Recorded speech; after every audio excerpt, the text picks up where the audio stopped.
جلس السلام عرض. عليكم ورحمة أين الله تقع تعالى فلسطين؟ وبركاته. في آسيا. تحية طيبة. شنو هي الدول اللي دايرة بفلسطين؟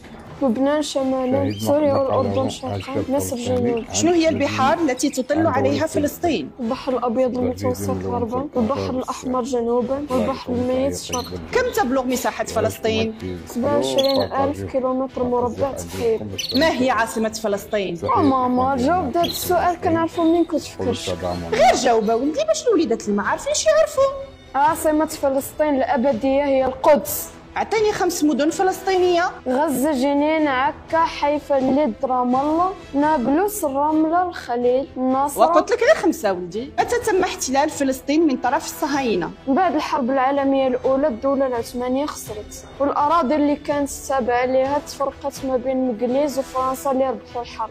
الإنجليز دات فلسطين ووعدت بها اليهود اللي كانوا واخدين مناصب كبيرة في الدولة الإنجليزية، ولحد الآن بحال اللي زعما فلسطين الفيرما ديالهم. من ثم تقسمت فلسطين ل3 مناطق. أراضي 48 نسبة للسنة اللي تحتلت فيها فلسطين واللي خدها الحكم الصهايني. الضفة الغربية اللي حكمها مصر عباس، وقطاع غزة اللي فيه فلسطينيين كيقاوموا وكيدافعوا على الأرض ديالهم وحكمها حماس.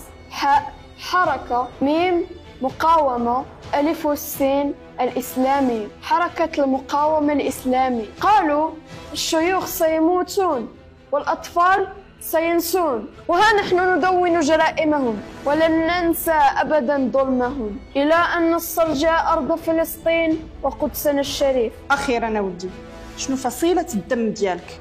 فصيلة الدم ديالي هي فاء. فلسطين.